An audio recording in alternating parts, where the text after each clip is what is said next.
You're Locked on the New York Rangers, your daily podcast on the New York Rangers. Part of the Locked On Podcast Network, your team every day.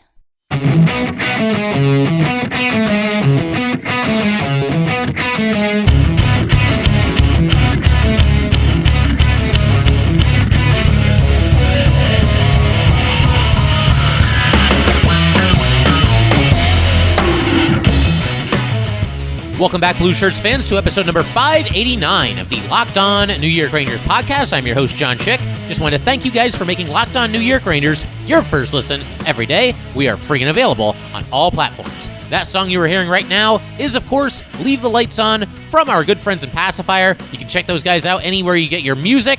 And today we're going to be looking ahead to Game 2, but very quickly here at the top of the show, I feel like a little bit of recapping is in order because I did an episode yesterday. I was fully aware it was going to ruffle some feathers, push some buttons, get, heated hot takes from both Ranger fans as well as Penguin fans, and maybe even just some general hockey fans as well. Obviously, I talked for quite a while about what was a monumental play in the game, that of course being Kaapo Kakko being called for goalie interference after a review, and Filip Chytil's goal being disallowed. I stand by every single thing that I said in yesterday's episode, but I think it's also time for us to kind of turn the page and move on here. The only thing that I'll say is I'll just very quickly repeat my case yesterday for why I think that goal should have stood, and if you want further detail on it, you can definitely check out yesterday's episode.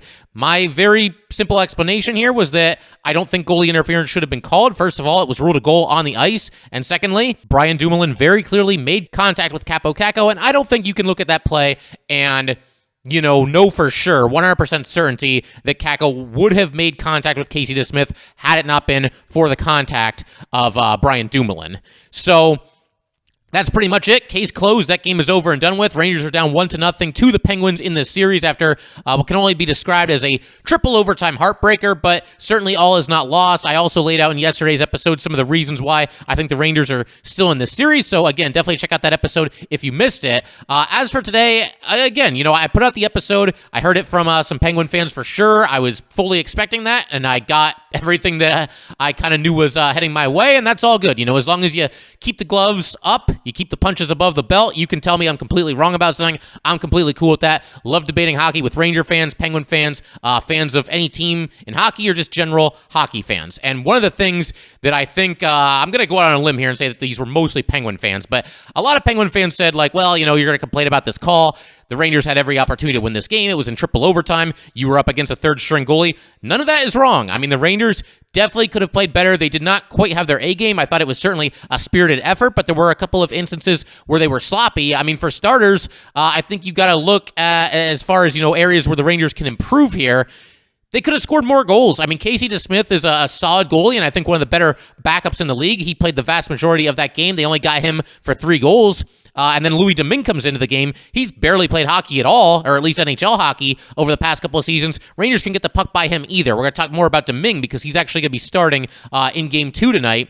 With DeSmith and Jerry both being ruled out by the Penguins. But yeah, I mean, the Rangers, they could have done a better job defending in the second period. They allowed 25 shots on net. That just absolutely can't happen. I'm no mathologist, but that's more than a shot on goal per minute. So that isn't something that can happen, and obviously the Rangers are going to have to tighten up defensively, and I think they will because they've been a very strong defensive team through most of the second half of the season, most of the entire regular season, I would say, but certainly the second half of the season and especially post-trade deadline. Now, they've really clamped down and have kind of cut back on their over-reliance of Igor Shesterkin. Igor's still Igor, and he's had some unbelievable games for the Rangers and some unbelievable saves for the Rangers down the stretch here, but the Rangers collectively as a team are pulling their weight in the defensive aspects of the game for sure.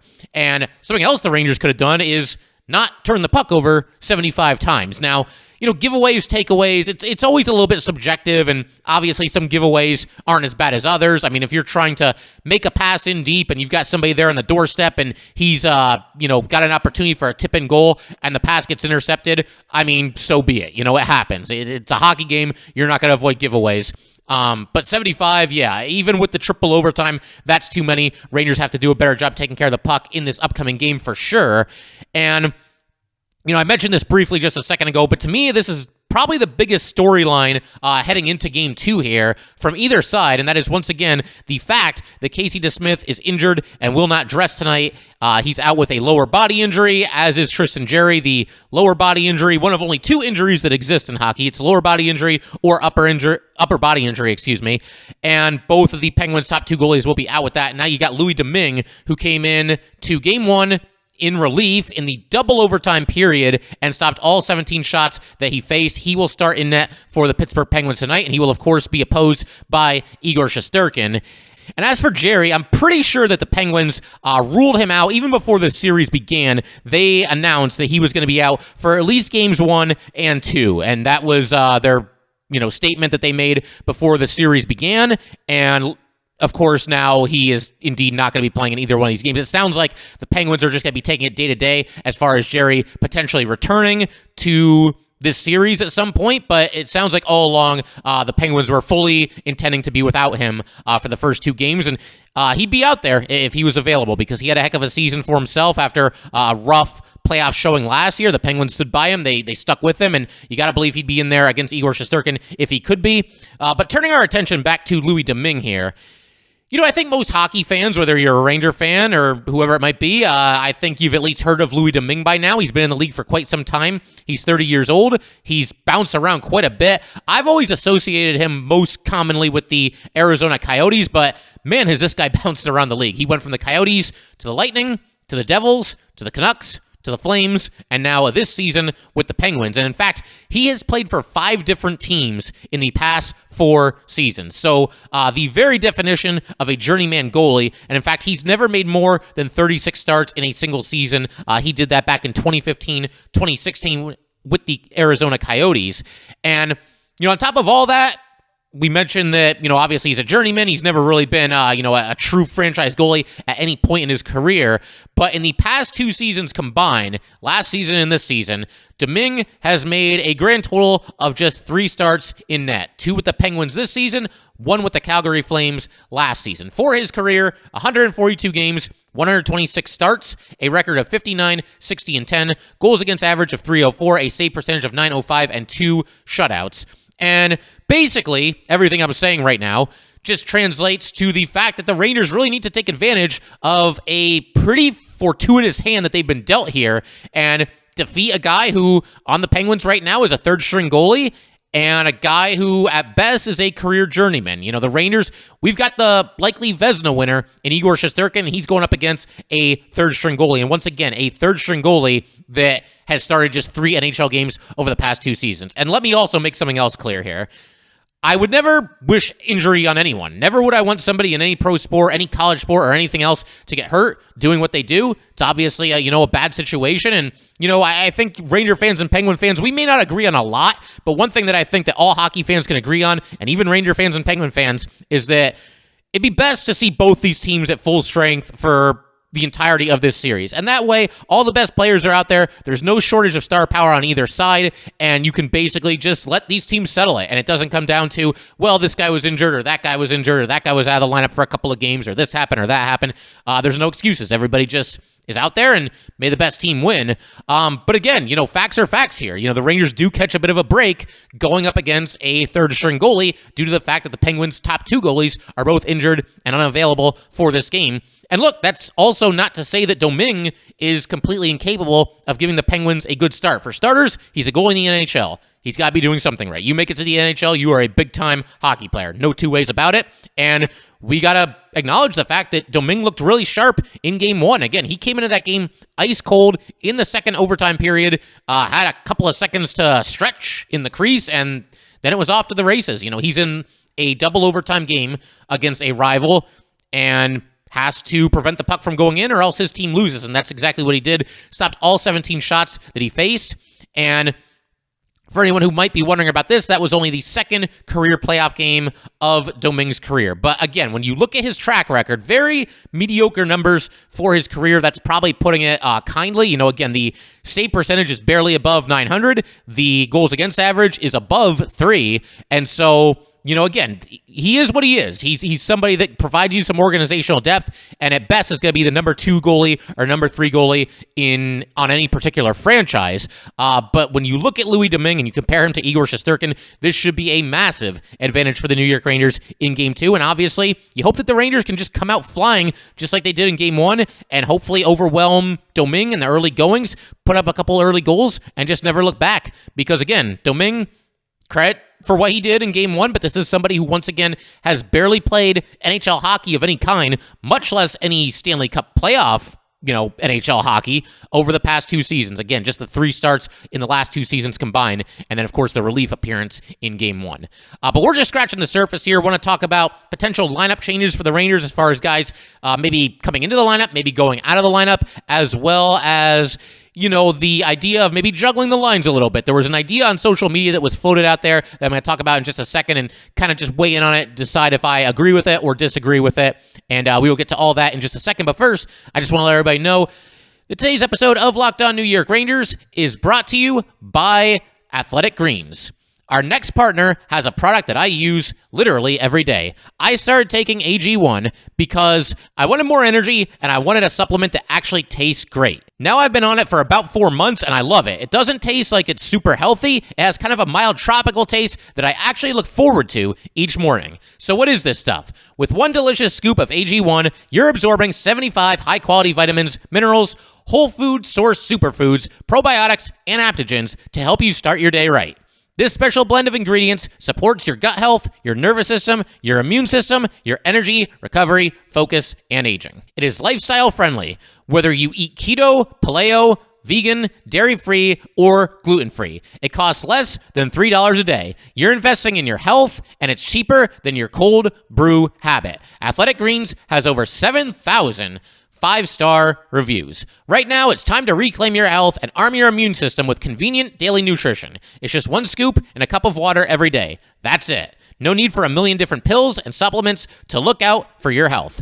To make it easy, Athletic Greens is going to give you a free 1-year supply of immune-supporting vitamin D and 5 free travel packs with your first purchase. All you have to do is visit athleticgreens.com/NHL Network. Again, that is athleticgreens.com/NHL Network to take ownership over your health and pick up the ultimate daily nutritional insurance.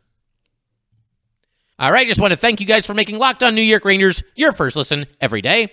For your next listen, check out the Locked On Now podcast, nightly recaps of every NHL game with analysis from our local experts. It is free and available wherever you get your podcasts. Okay, potential lineup changes for the New York Rangers for Game 2 against the Pittsburgh Penguins here tonight. There was actually an article that dropped just a short time ago here as of this recording from friend of the show, Vince Mercogliano. He does a fantastic job covering the New York Rangers. I know a lot of you read his stuff and follow him on Twitter, but according to his article, it looks like the Rangers' projected lineup for Game 2 includes just 1 change, and that would be Justin Braun subbing in for Patrik Nemeth. Nemeth will head to the press box as a healthy scratch, and this is actually something that I talked about in our most recent episode as well. I briefly kind of projected the Game 2 lineup and, would there be any changes, anybody coming in and out of the lineup, guys moving up and down the lineup, whatever it might be.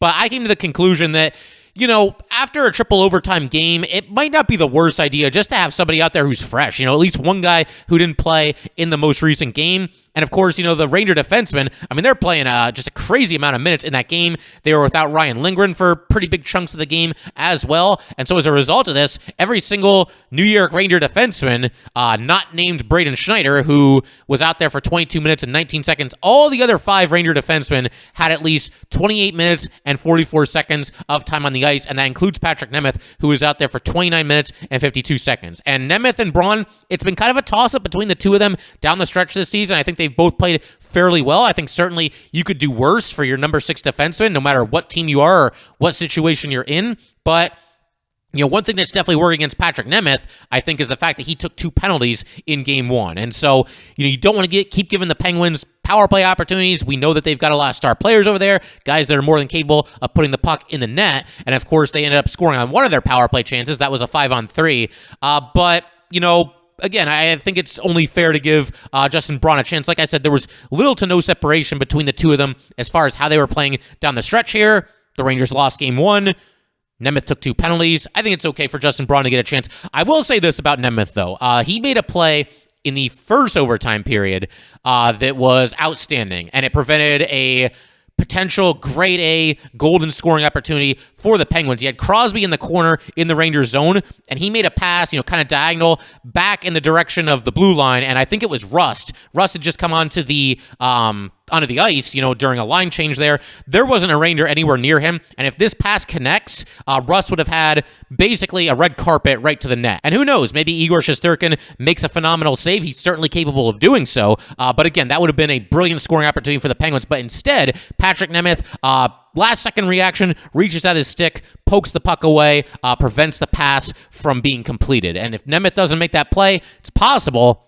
No guarantees because, again, we got Igor Shesterkin in there. We've seen him do the impossible this season, but very possible that the Penguins at least, had a chance to end the game right then and there. So that was a really nice play by Nemeth. But like I said, it's all good with Justin Braun going into the lineup as far as I'm concerned. I know that, after the Rangers traded for him, there was, at least a little bit of, oh, man, this guy only plays the right side. Can he handle the left side? But we saw Braun, the way it shook out down the stretch this season, Braden Schneider was in the lineup pretty much every single game, and so anytime Justin Braun played, he had to play the left side. He played the left side more often than he played the right side for the Rangers, and he did great there. I don't think there was any drop-off in his game. He didn't look uncomfortable or anything like that. There were no red flags, so I don't think it's too much of a concern. He's a veteran 35-year-old defenseman. He's played right defense for basically his whole career, but the way we saw him handle the switch pretty seamlessly, I don't think there should really be any concerns there. I think Braun will do a solid job for the New York Rangers in this game, and that's going to be a position battle to keep track of going forward as this series progresses here. Will they go with Braun if they win tonight and just kind of ride with him, or does Nemeth get back into the lineup? Very, very interesting to see, and of course, the way that everybody plays tonight also has a big hand in that as well. If Braun comes out, has a strong game, he could stick in the lineup. If he struggles, maybe you go back to Nemeth in the next game. The other sort of non-move here by the Rangers is that Dryden Hunt will remain a healthy scratch, it looks like. Again, just according to this article and the projections that Vince Mercogliano laid out there for us, but it looks like Ryan Reeves will continue to play on the fourth line instead of Dryden Hunt. And really, when you look at the Ranger forward situation, I don't think there's anybody else that would even be considered to come out of the lineup. Even when you look at the fourth line, Barclay Goodrow is not going to come out of this lineup, nor should he. Kevin Rooney, I would say the same thing. Rooney's been a solid player for the Rangers, does a great job on the penalty kill, and I think overall that fourth line looked pretty solid. I don't think they would take him out of the lineup either, at least not with the guys that are currently healthy. I know Blais and Mott are currently unavailable due to injury, but with all that said, I think Rooney and Goodrow and even somebody like Filip Chytil, all those guys, their spots in the lineup are fairly secure. Goodrow for sure, and probably the other two as well. But then you look at this, it basically comes down, like I said, to Reeves or Hunt. Reeves was a wrecking ball in game one. He was out there not just hitting people, but delivering some pretty punishing hits and some clean hits as well. Just complete beast. 8 hits on the game. And again, like I already mentioned, the fourth line looked really good. I thought, there were times where they even spent a good amount of time in the offensive zone and, kind of kept the puck down there for at least a little bit and made the Penguins work hard to just clear the zone. And, as those overtimes continue to progress, you're watching this game and the game's in overtime, then it's in double overtime, then it's in triple overtime, and it's like, man, who's going to be the hero here for the Rangers? How cool would it have been to see, Ryan Reeves score in double overtime or triple overtime? And something like that isn't as unlikely as it might seem, because by the time you start getting into second overtime, third overtime, fourth overtime, if there's a game that gets there, a lot of times, those bottom 6 forwards, and particularly the fourth line, those are the guys that are fresh. They've spent the fewest amount of time on the ice, and that obviously works to their advantage, and it's not uncommon to see somebody who's not a star player get the game winner, deep into an overtime period. Obviously, that didn't happen, but it was fun to think about as that game was progressing there. Dryden Hunt, I feel for him. I think he's had a solid season for the Rangers, carved out a much bigger role for himself than any of us ever could have imagined, was even in the top 6 for a while. It's unfortunate that he doesn't get to play in this playoff series, or at least not yet, even after scoring the game-winning goal in the regular season finale on a really nice play there against the Washington Capitals. But it is what it is. there's 12 spots that are spoken for, and unfortunately for Dryden Hunt, he's just the odd man out right now. But we'll keep an eye on that going forward as well. And there's one other thing that I mentioned a couple of minutes ago. It's an idea that was floating around on social media as far as another lineup change that the Rangers could potentially make, and we're going to get to that, and I'm going to talk about that in just a second, kind of break it down, decide whether I agree or disagree, as I mentioned before. But first, Just want to let everybody know that today's episode of Locked On New York Rangers is brought to you by BetOnline.net. BetOnline is your number one source for all your betting stats and sports info. Find all of the latest sports developments, league reviews, and news, including this year's basketball playoffs, Major League Baseball, and this weekend's run to the Roses as the Kentucky Derby is back. BetOnline is your continued source for all your sporting wagering information, from live betting to playoffs, esports, and more. Head to the website today or use your mobile device to learn more about the trends and action. BetOnline, where the game starts. All right, just want to thank you guys once again for making Locked On New York Rangers your first listen every day. We are free and available on all platforms. All right, so let's go ahead and talk about this proposed line change that has been kind of circulating on social media. I don't know exactly where it started, and it's entirely possible that more than one person had this idea as far as how the Rangers could look to line up in Game 2 against the Penguins, but I did see a couple of people throwing out the idea of maybe flip-flopping Frank Vatrano and Kaapo Kakko. Obviously, they both play right wing, so that would be a pretty easy thing to do. Nobody would end up playing out of position. I wouldn't do this quite yet. I get where the idea comes from. Kakko, had a pretty strong game in Game 3. You play him up there with Mika Zibanejad and Chris Kreider. Maybe you catch lightning in a bottle a little bit. I think, Vatrano obviously has done a fantastic job for the Rangers since coming over, but Kaapo Kakko's ceiling is higher. I mean, this guy was the number 2 overall pick. He's just in his second year in the league. I believe he's 21 years old. So, if one of them was to really just explode and just completely go off in the playoffs and just take his game to a level that we've never seen before, it's probably 21-year-old Kaapo Kakko as opposed to 28-year-old Frank Vatrano. So I get where the idea comes from, but I would not do this just yet. If I'm Gerard Gallant and the coaching staff, I would kind of keep this move in my back pocket. It's something that I could look to go to in-game if there's a situation where, say this game gets underway tonight, we get into the first period, and maybe it's scoreless after one. We get into the second period. Maybe the Rangers have like one goal, but they're not really doing a whole lot offensively, and you're looking for a little bit of a jump start, something to kind of get the team going a little bit, kind of shuffle the deck. That's a move that you could potentially make. You could move Kaapo Kakko up to the first line, make sure he's getting first-line minutes, and make sure he's playing with Mika Zibanejad and Chris Kreider. But the one reason why I would not do that just yet is I feel like, first of all, Kreider and Mika and Vatrano have been great together down the stretch. Ever since they put that line together, those three have really clicked. Mika and Kreider, I feel like you could put just about anybody on the right wing, and they're still going to find a way to make some magic. But something I talked about right before I went on paternity leave, or whatever you want to call it. Obviously, I missed a couple of days there. But, with Kreider, obviously we think of him as kind of a sniper and a shoot-first kind of guy. He's got a lethal shot, which is actually also somewhat easy to forget because so many of his goals were the result of deflections and or stuff-in opportunities from the doorstep, but he's got a heck of a shot. But even though you think of him as, a shoot-first type of player, he is plenty capable of making some good passes. And right before I went on leave, I remember talking about how close Kreider was to setting up Vatrano for a goal on a number of occasions, down the stretch in that season. They were very close.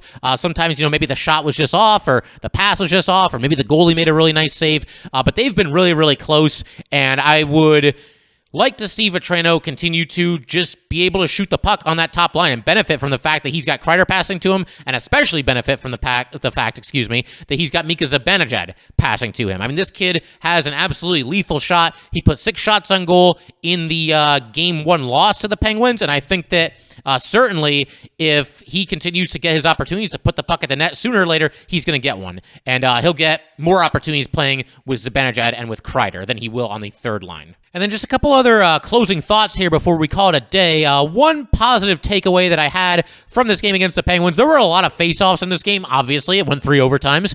The Rangers had a 47% success rate in the circle, and that's not fantastic. Obviously, they lost the battle overall, but, I always talk about how face-offs, it's such an important stat, especially come playoff time.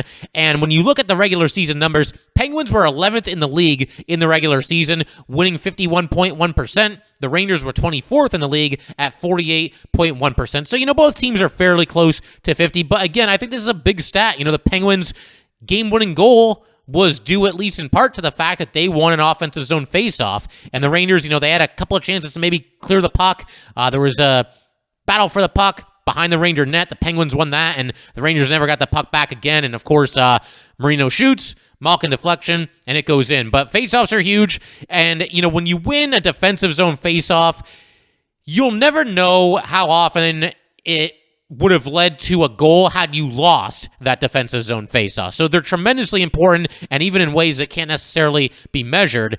As far as individual statistics, Kevin Rooney had a nice night on the dot for himself, 156% of his faceoffs. That's an area where he's certainly improved.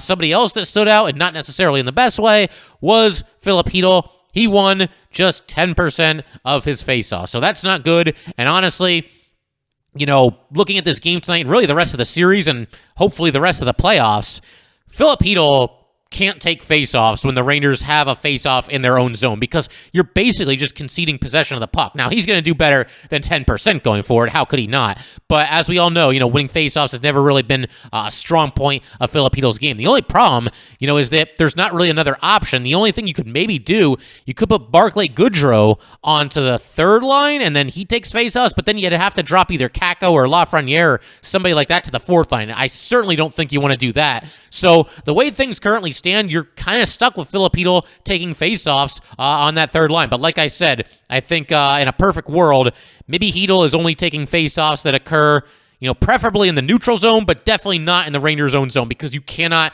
just concede possession of the puck over and over and over to a team as good as the Penguins when it could potentially lead to a goal. So, yeah, something to keep an eye on going forward, but I thought the Rangers did a nice job, hanging in there in the faceoff circle against a team that is very strong on the dot. Something else that I think could happen tonight, just kind of turning our attention to Game 2 and making predictions here, this game could get ugly. I mean, it's well documented that these two teams do not like each other. We knew that long before this season, but even when you look at the regular season games here, I mean, it just felt like the animosity and the dislike just built and built and built with every single game that went by. We had, in their fourth and final regular season matchup, the Rangers won that game 3-0.